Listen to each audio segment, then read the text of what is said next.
कर करके यमुना के किनारे पहुंच गई हैं। और प्रभु ने देखा सखियों को कि आधी रात को ये सखियां यहाँ पर आ गई हैं, अपने घर से निकल कर यहाँ पर आ गई। तो समझाने लगे हैं प्रभु, कहने लगे तुम सबको अपने परिवार की सेवा करनी चाहिए, अपने घर में रहना चाहिए, यहाँ पर क्यों आई हो, वो भी आधी रात को। सुनो कि नींद खुली है तो महाराज वो पत्नी दौड़ती हुई गई अपने बच्चे के पास और देखा तो सुरक्षित उसका पुत्र अग्नि कुंड के ऊपर खेल रहा है, उसे कुछ भी नहीं हुआ। इस प्रकार श्री कृष्ण आज बता रहे हैं कि एक पत्नी धर्म में कितनी शक्ति होती है। तो गोपियों को समझा रहे हैं कि तुम भी अपनी पतियों की सेवा करो, क्यों यहाँ पर आई हो। तो गोपियां आज कहने लगी, अरे मोहन, इस प्रकार तो हम भी कई कहानियां सुना सकते हैं आपको। तो कहने लगी, सुनो हम भी सुनाते हैं। एक स्त्री है जिसके पति बाहर काम करने जा रहे हैं, शहर धन इकट्ठा करने के लिए जा रहे हैं। तो बोल के गए कि मैं जा रहा हूँ धन कमाने, तुम यहीं पर रहना, परिवार को देखना, परिवार की सेवा करना। तो आज वो बता के जाते हैं अपनी पत्नी को कि तू मिट्टी की एक मूर्ति बना लेना, उसी की सेवा करना, तू ये समझना कि मैं हूँ। और महाराज सखियां बोलने लगी कि जब इस प्रकार उसके पति बता के उसे जाते हैं, तो आज वो स्त्री मिट्टी की मूर्त बनाकर पति समझकर पूजा कर रहे, उनके चरणों की सेवा कर रहे। खोलने के लिए कहा तो सखियों ने प्रश्न किया, मोहन ये बताओ उस स्त्री को क्या करना चाहिए, दरवाजा खोलना चाहिए या मिट्टी रूपी पति की सेवा करनी चाहिए। तो आज इस पर कन्हैया बोलने लगे, री पगली, जब उसके असली पति आ गए हैं तो इस मिट्टी के पति की क्या करना, क्यों पूजा करना उनकी। तो आज गोपियां मुस्कुराने लगी, अरे मोहन, अब तो आप ही कह दिए कि जब असली पति मिल गए तो इस मिट्टी के मूर्त की क्या सेवा करना। तो हे प्रभु, जगत के पति तो आप हैं, तो फिर हम इन नकली पतियों की सेवा क्यों करें। जब आप हमें मिल गए तो हम क्यों उनकी सेवा करें, क्यों मिट्टी की मूर्त की सेवा करें, क्योंकि यह शरीर तो मिट्टी ही है, पंच तत्व से बनाया शरीर मिट्टी का ही है।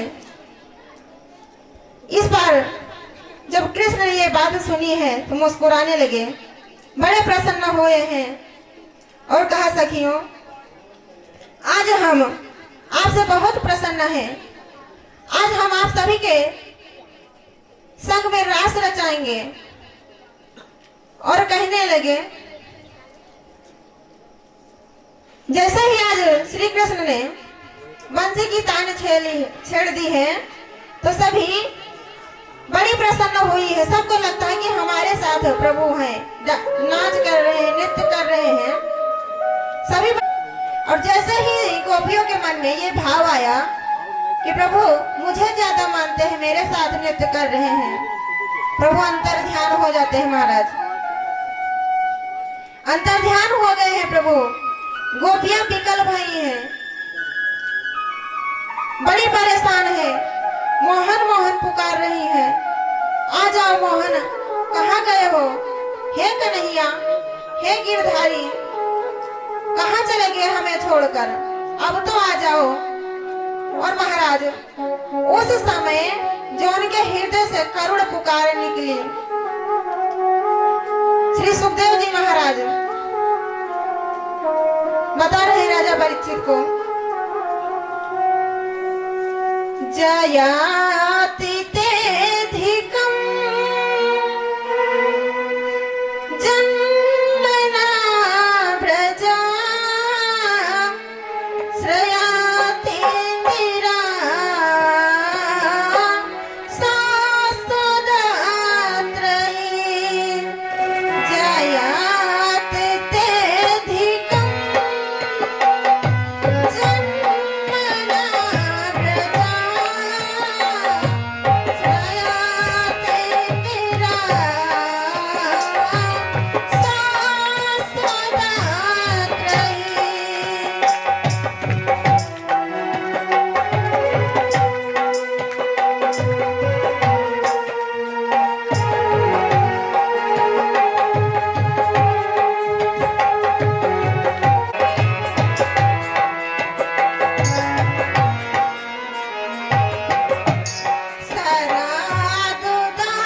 है